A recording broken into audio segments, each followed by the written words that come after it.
الحمدللہ والصلاة والسلام علی رسول اللہ وعلی آلہ وصحبہ اجمعین، اما بعد، اعوذ باللہ من الشیطان الرجیم، بسم اللہ الرحمن الرحیم۔ اولم یر الذین کفروا ان السماوات والارض کانتا رتقا ففتقناہما وجعلنا من الماء کل شیء ہے افلا یؤمنون۔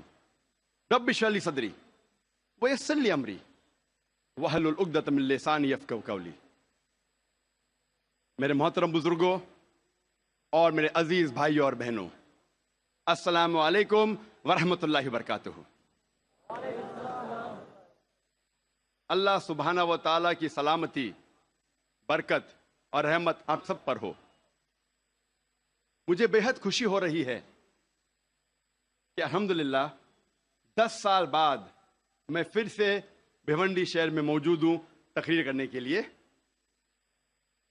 مجھے یاد ہے کہ تقریباً 10 سال پہلے میں نے مینا ٹھاکرے ہال میں ایک تقریر کی تھی، یونیورسل بردرہڈ، عالمی بھائی چارہ، اور آج میں آپ کے سامنے اسٹیڈیم میں ہوں۔ جیسے آپ جانتے ہیں کہ میں اکثر تقریر انگریزی میں کرتا ہوں اور 10 سال پہلے بھی انگریزی میں کی تھی۔ چند مواقع پر جب آرگنائزر اصرار کرتے ہیں کہ میں کچھ بات اردو میں کہوں تو میں کوشش کرتا ہوں میرے کمزور ہندی یا اردو میں کچھ بات کہوں۔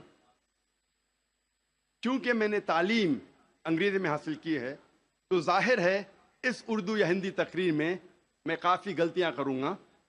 اسی لیے تقریر کے شروع میں ہی میں آپ سب سے معذرت چاہتا ہوں اور آپ سے درخواست کرتا ہوں کہ آپ میرے تقریر کے پیغام پہ توجہ دیجیے اور میری غلطیوں کو نظر انداز کیجیے۔ آج کی تقریر کا موضوع ہے قرآن اور جدید سائنس۔ اور جیسے آپ جانتے ہیں کہ جتنے سائنٹیفک ٹرمنالوجیز ہے وہ اکثر انگریزی میں ہیں، سائنس کے جتنے الفاظ اکثر انگریزی میں ہیں، اور کیونکہ میں نے سائنس بھی انگریزی میں پڑھی ہے اسی لیے اس اردو تقریر میں مجھے اور دقت ہوگی۔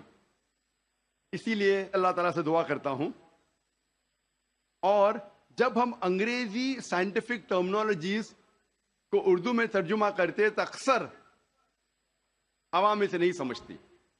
مثال کے طور پہ علم حیاتیات، میں پوچھنا چاہتا ہوں کہ اس ماشاء اللہ بھرے میدان میں ہزاروں لوگ ہیں، کتنے لوگ علم حیاتیات کا مطلب جانتے ہیں؟ اپنا ہاتھ اوپر کر سکتے؟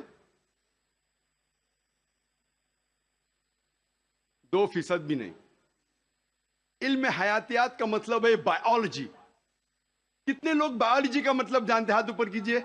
بائیولوجی، بائیولوجی، ہاتھ اوپر کیجئے۔ کتنے لوگ جانتے ہیں بائیولوجی کے بارے میں؟ ماشاءاللہ اکثر لوگ۔ تو اسی لیے جب ہم انگریزی سائنٹیفک ٹرمنالوجی کا ترجمہ کرتے ہیں تو اکثر لوگ کے سر کے اوپر جاتا ہے، باؤنسر جاتا ہے۔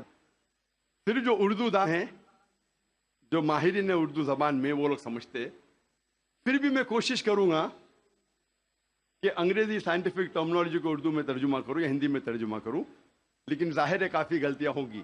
اسی لیے میں آپ سے درخواست کرتا ہوں کہ میری غلطیوں کو نظر انداز کیجیے اور میرے تقریر کے پیغام پہ توجہ دیجیے۔ جیسے میں نے کہا تھا، آج کی تقریر کا موضوع ہے قرآن اور جدید سائنس۔ قرآن اللہ سبحانہ و تعالیٰ کی آخری وحی ہے جو نازل کی گئی تھی آخری پیغمبر محمد صلی اللہ علیہ وسلم پر۔ قرآن مجید ساری کائنات کی سب سے بہترین کتاب ہے۔ قرآن مجید ساری انسانیت کے لیے ایک پیغام ہے۔ قرآن مجید اللہ سبحانہ و تعالیٰ کی آخری کتاب ہے جو نازل ہوئی تھی محمد صلی اللہ علیہ وسلم پر۔ اگر کوئی کتاب کہتی ہے کہ وہ خدا کی طرف سے ہے تو اس کتاب پر فرض ہو جاتا ہے کہ وہ اپنے آپ کو ثابت کرے ہر دور میں۔ ہر دور میں اس کتاب کو ثابت کرنا ہوگا کہ وہ خدا کی طرف سے ہے۔ سینکڑوں سال پہلے وقت تھا، دور تھا معجزات کا، ایج آف میریکلز۔ الحمدللہ قرآن مجید is a miracle of miracles. قرآن مجید معجزوں کا معجزہ ہے۔ اس کے بعد آیا دور ادب کا، لٹریچر، پوئٹری۔ الحمدللہ مسلمان اور غیر مسلمان عربی داں یہ کہتے ہیں کہ عربی میں سب سے بہترین کتاب عربی ادب کے لحاظ سے وہ ہے قرآن مجید. اور اللہ سبحانہ و تعالیٰ چنوتی دیتے ہیں قرآن مجید میں. اللہ سبحانہ و تعالیٰ چیلنج کرتے ہیں سورہ بقرہ میں، سورہ نمبر 2 آیت نمبر 23 اور 24 میں. اللہ سبحانہ و تعالیٰ کہتے ہیں وَإِن كُنتُمْ فِي رَيْبٍ مِّمَّا نَزَّلْنَا عَلَىٰ عَبْدِنَا، اور اگر آپ کو شک ہے کہ ہم نے یہ کتاب نازل کی ہمارے بندے پر، اگر آپ کو شک ہے فَأْتُوا بِسُورَةٍ مِّن مِّثْلِهِ، تو آپ ایک سورہ قرآن مجید جیسی پیش کیجئے.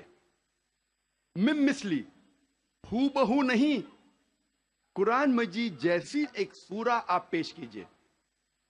وَادْعُوا شُهَدَاءَكُم مِّن دُونِ اللَّهِ إِن كُنتُمْ صَادِقِينَ، اور بلاؤ اپنے مددگار کو اور اپنے گواہ کو اللہ کے علاوہ اگر آپ سچے ہیں.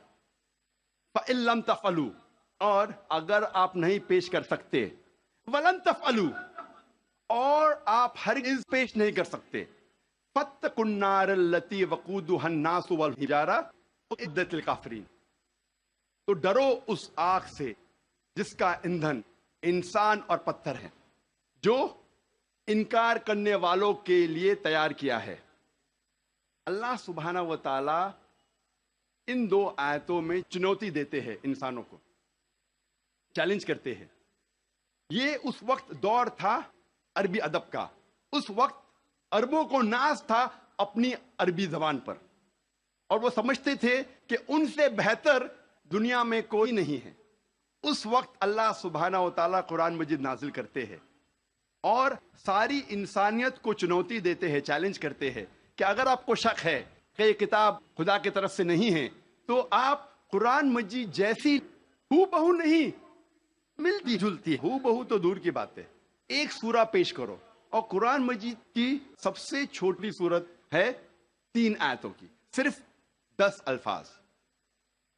بہت لوگوں نے کوشش کی، ایک انسان نے بھی کامیابی نہیں پائی، اور تا قیامت کوئی بھی قرآن مجید جیسی قریباً ایک سورہ بھی پیش نہیں کر پائیں گا.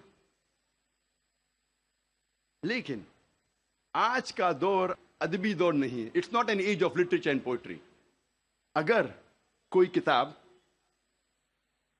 اپنے آپ کو خدا کی طرف سے کہتی ہے اور ادبی انداز میں کہتی ہے کہ دنیا چپٹی ہے، دنیا سپاٹ ہے، کیا آج کا جدید انسان اس بات کو تسلیم کرے گا؟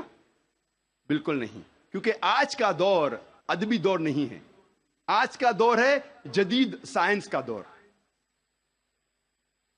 آج ہم کوشش کریں گے یہ تحقیق کرنے کی قرآن اور جدید سائنس ملتے ہیں یا ٹکراتے ہیں، قرآن اور جدید سائنس ملتے ہیں یا قرآن اور جدید سائنس ٹکراتے ہیں.